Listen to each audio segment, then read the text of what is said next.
Okay, so the physiological test which you undertook was the 12-minute Cooper run, and this is widely acknowledged to be quite a good measure of cardiovascular fitness and endurance.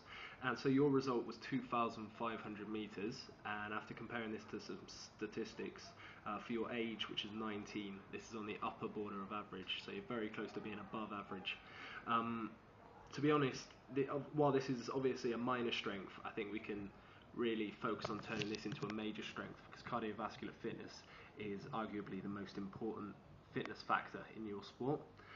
So to turn this into a major strength, I'd advise that you really incorporate a lot of cardiovascular heavy exercises into your workout, and we're looking at sort of, I'd say, at least 3 or 4 sessions a week in those, doing about 30 to 35 minutes of cardiovascular training.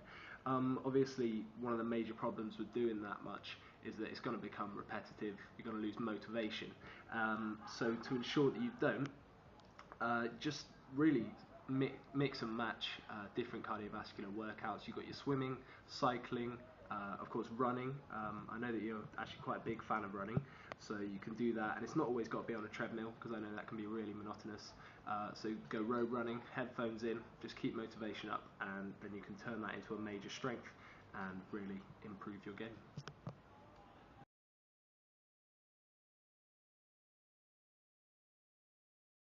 Okay, so I also observed a tactical skill of yours. I came along and watched one of your games, and I used a bit of a notational analysis sheet, particularly focusing on your services, which is pretty much the most important part of a rally. You get the service in, the rally's off. You miss the service, that's it, you've lost the point. And especially when the rules change so that you win a point on every serve, you're just throwing away points. So observing yours, I noticed that you performed the short service the most, and I would definitely recommend that you continue to do that. In fact, I'd say you served too many high services. The main advantage with the short serve is that you play it short. Your opponent's got 2 options, right? They can either lift it to the back of the court, which gives you or your partner the chance to attack the shot, and pretty much win the rally, or they have to play a more difficult net shot. The net shot they'll play, it's got to be pretty much inch perfect, otherwise you're going to be at the front of the court already, ready to smash it back. So yeah, I'd advise that you continue using short services. The problem with the high serve is that if you do it right, it can really catch your opponent off balance.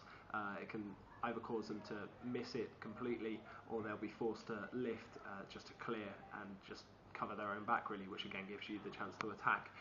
But the problem is, if you're not very practiced at it, then what's going to happen is you'll play sort of half court clear, pretty much is what it's equivalent to, which means they have the opportunity to just smash and they'll win the rally. So looking at services, I would advise that you just stick to the short serve and just do that at least 80% of the time, because what the effect will be is that your opponent will move forwards, because they'll anticipate that you're going to serve short, so they'll be moving forwards, and then once they've moved quite far forwards, then you can play the high serve, try and lob them over the back and catch them on the back foot.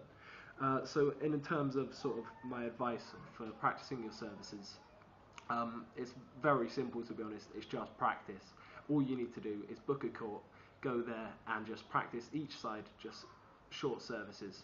I'd initially do this on your own, and then once you've had enough practice at it, get a friend to come along and have them basically try and attack each one of your serves. Just keep serving short and see if they can attack it. You want to eventually get it so it's coming in very close to the net, literally just skimming the net and then just landing in the short service box.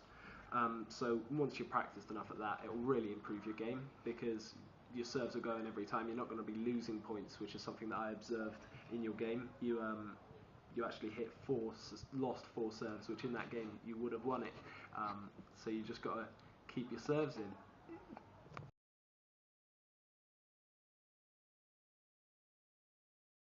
So we did a bit of a psychological analysis as well. I had you fill out a personality trait test, which is basically a list of sort of 33 questions, yes or no questions, and you answer them.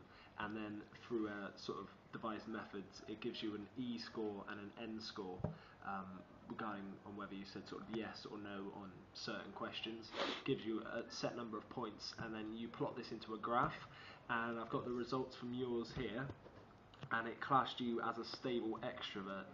And the first thing I'd say about it is, knowing you personally, I'd say this is completely right. And in terms of your sport, I'd say this is a pretty good result, to be honest. If I just give you some of the attributes from being a stable extrovert, according to this, it's got you sort of sociable, outgoing, responsive, lively, and leader. Focusing on that latter one there, being a leader, you are the captain of your league team, so I'd say that's quite reliable. That sort of validates these results. And that through knowing you personally, I'd say you are sociable, outgoing, responsive, and lively. In terms of being responsive, that's particularly good for me, giving you feedback, because it means you are going to listen, you are actually going to take it on board, and I'd say that that's actually very accurate as well, because I think you do listen and you do learn through actually being told what to do. So yeah, I'd say this is quite a good result in terms of your sport.